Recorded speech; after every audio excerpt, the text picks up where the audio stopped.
Who is this super YouTuber? Is it Paul, the Joy Toy Collector? Andy, the Newcastle United fan? Jamie, the GoBot hater? Alexis, the salesman? Rohan, the man with the plan and the Wall of Fame? Might just be Rohan's Corner, Super Transformers guy. Rohan's Corner, poking Hasbro in the eye. Oh, he's so fly, a groovy guy with a beard that just won't stop. When the bots get rough, he's super tough as third party cleans up. Rohan's Corner, Super Transformers guy. Rohan's Corner, poking Hasbro in the eye. Hello everybody and welcome back to Rohan's Corner after what feels like several eons away on holiday and having some work to do. And then of course last week with the TFN mini meet, it is time to get Rohan back on your screens with a new episode of the corner. I hope you enjoyed the TF haiku that I did for you, the episode on MicroMasters, and apologies for missing out on the episode that I did on Diaclone, pre-recorded before I went to Orlando, which thanks to Paul's issues with his large hard drive space wasn't able to be aired, but it's on my channel. If you want to have a look at it, go and check out Rohan's Corner. And actually this is going to be a bit of a jam-packed episode. I've got so much I wanted to show you. I've got my pickups from Orlando, a couple of which Ed has requested, friend of the show Ed, hello, has requested to have a closer look at. I've got a new bot from the Legends class size from Rising Force Crow, which is their Wildrider, to show you. And on top of that, there are just a plethora of other things that are going on. So let's get right into it. I've got the first thing we're going to do is read the next installment of Dinobot War. When I left you guys 3 weeks ago, we were on page 28 and Sludge had just met us and he said, what are you doing here? Actually, there was a split vote. There were 4 for page 28 and 4 for page 29, but the deciding vote was done on my page, on my own YouTube channel, and it was for page 28 to say you are running away from a monster. So, let's continue the story. Oh dear, said the Brontosaurus, with more than a hint of alarm in his voice. I don't want to run into any monsters. We'd better get out of here. He leads you off through the dense foliage that fringes the swamps. This is my kind of territory, announces the Brontosaurus. My name is Sludge, and I am particularly skilled at jungle warfare. You introduce yourself and ask him where you are. Well, in fact, I'm... Listen, did you hear that? A thunderous bellow rumbles through the mist. You see a blossom of purple light to your left, quickly followed up by a harsh sound of a laser hitting through the damp air. Sludge is uncertain as to what to do next. What should you do? If you think you should investigate what's happening, please turn to page 36. If you want to head quickly away in the opposite direction, please turn to page 42. Quick and short installment this week for Dinobot War. I think we're really getting into the nitty gritty. What I was going to say is, if we do end up getting to the stage where all of you kill us, then we will just continue with the alternate option from the last subsection, if that is possible, if you don't mind. So, I'm back from my holiday. I went to pretty much every Target and Walmart in the whole Orlando area. North, west, south, east. There is not a Walmart or Target that I did not hit. And I also checked out a couple of cool independent toy shops, which I put on TFUK and on some of the groups for people to check out. One specifically, I managed to pick up a couple of gems at Davies Toy Shop in North Orlando, was these two buggers here. The RID versions of the G2 laser cycles from the early 90s, Road Pig and Road Rocket, as they were called in their original guises, now called AXA and Sideways, or AXA and sideways, I never remember which way around. They do have light up features which are not working on these versions. And actually, believe it or not, I have the original G2 versions of these guys mint on sealed cards. So here is Road Rocket and here is Road Pig. Brand new in seal card with their electronic light up weapon and real action props 3D transformer trading card. So yeah, there you go. They're pretty cool. The cards on these are pretty mint as well. These are actually UK based distributions from a place called MBC Limited in Chorley Wood, which is about 20 minutes away from my house and near where my parents live, which is really weird and cool at the same time. I don't think that company still exists. Robot Points was still a thing on those. And of course, we have had a new incarnation of a Road Rocket in the Legacy line, who has become a female character now, an updated version of the original figure. But we have not had a Road Pig, and whether or not we get a Road Pig, we shall wait and see. It would really be possible if we think about the number of bikes that are coming out at the moment thanks to the Junkions.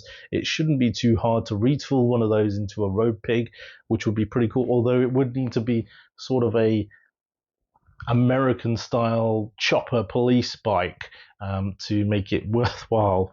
And so these two came out in the early 2000s, repaints obviously from the original G2s that we saw there in a 2-pack. They're quite hard to get hold of now. Unfortunately for Sideways, he's missing his kickstand to help him stand up, and he really does not stand up without it.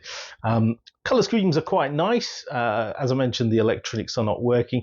The alternate modes on these, just like the G1 counterparts of figures, are excellent, but the robot modes are not the best, leave a little bit to be desired. I would love to do an in-depth review on these. If you're interested, then we can do so. Also this week, I picked up Rising Force's Crow, which is Wildrider. This toy is a really good incarnation of Generation 1 Wildrider in the Legends scale, obviously to go with my Rising Force Catfish.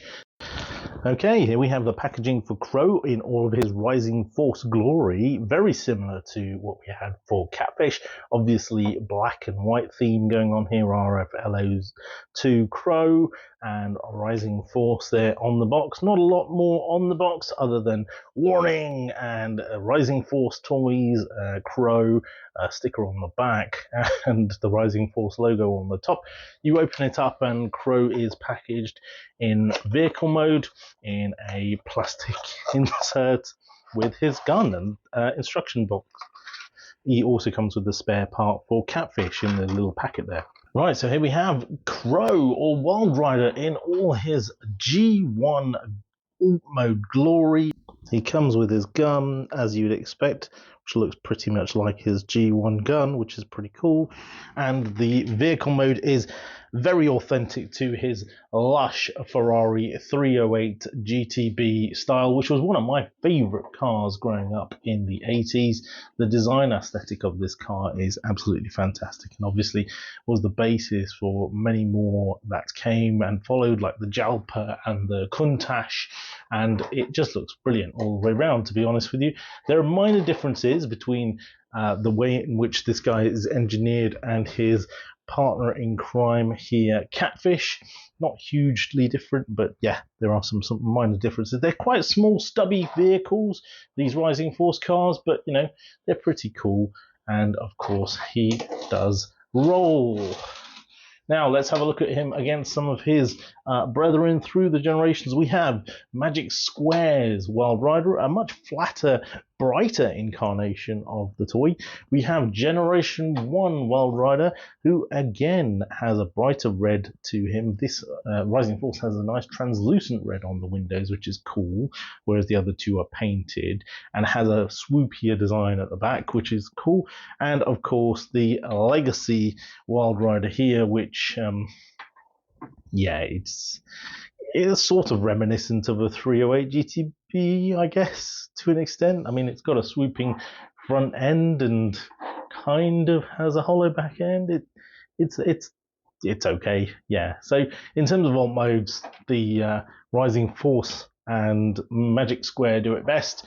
I think actually Rising Force has got the details much better, like the lip on the bumper here and the lights, and just the overall curvature of the vehicle is much more authentic than Magic Square's interpretation, which, you know, puts them in the lead in my opinion.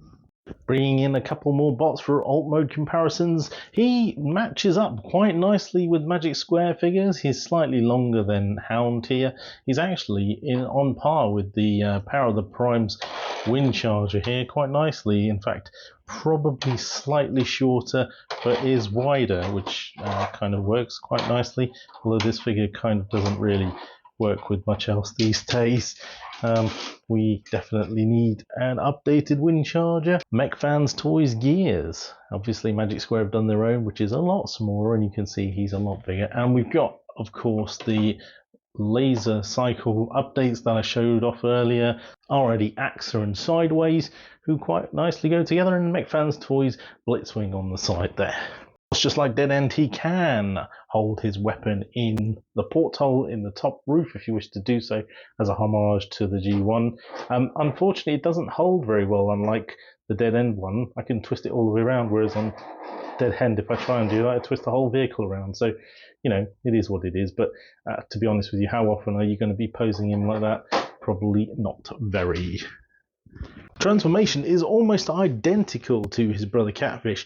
We can see that the paintwork on this guy is exceptional and feels a lot more sturdy in terms of the plastic, and all the joints feel a lot stiffer and nicer rather than a bit loose on Catfish. Got a really nice head sculpt on him. You can see there the ears done really well, the paint really well, the eyes, the face, all just really pops, and the white on the chest is better than on Catfish too. A couple of differences between the transformation of the two.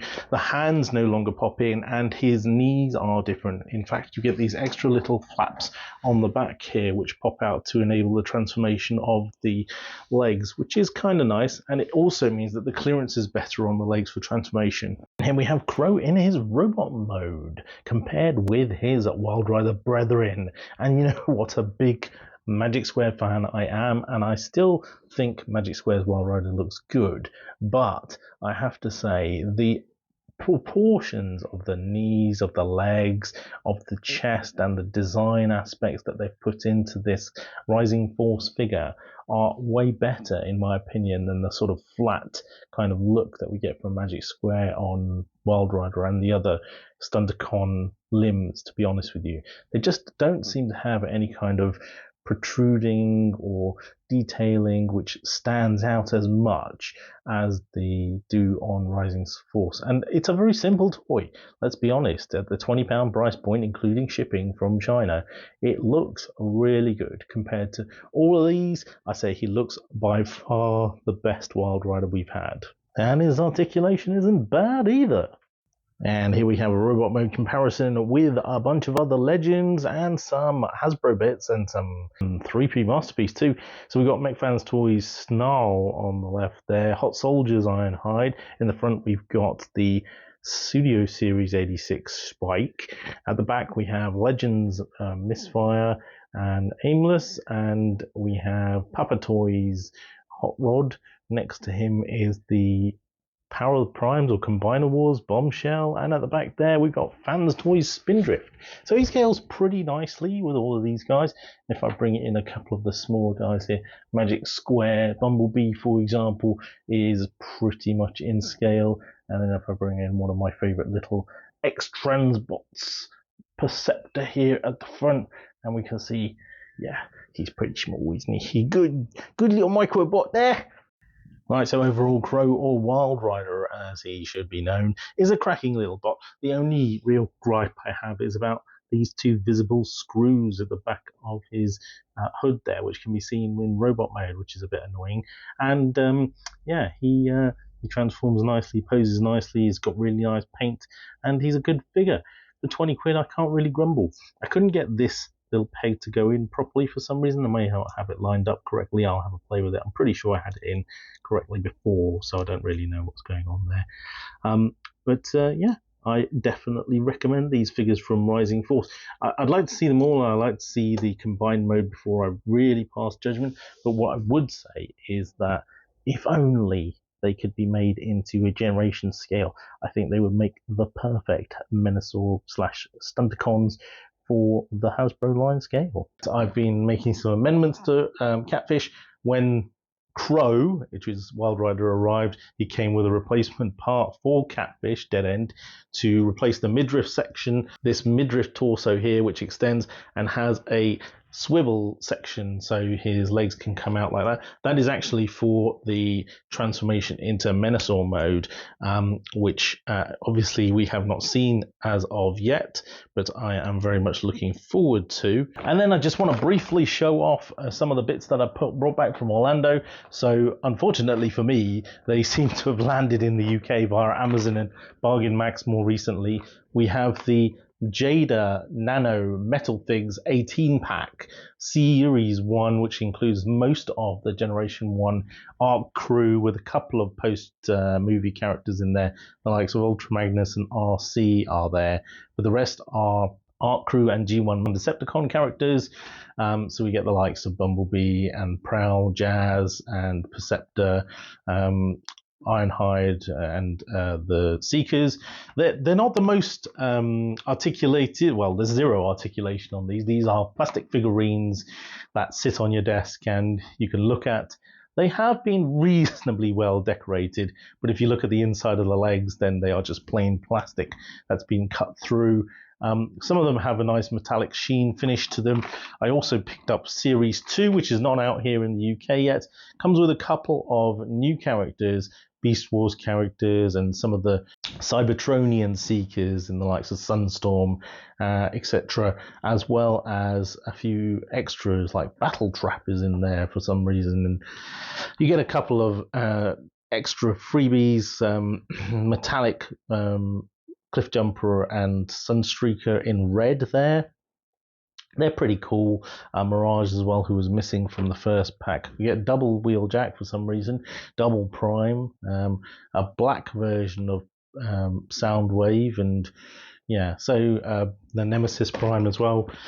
The cool thing about these is that within the packaging themselves, they give you a cutout for Teletran 1, which I will be building. So at some point, I will do another episode where I've gotten these out, made the cutout, see how it looks compared to my iGear Teletran 1 environment, and yeah, take it from there. In addition to the nano metal figs that I got from Jada, there's also these small $1 based Transformers that I picked up from Dollar General or the Dollar Store or Five Below, and they are made by Just Play. You may have seen pictures of these on TFW or on other US-based websites.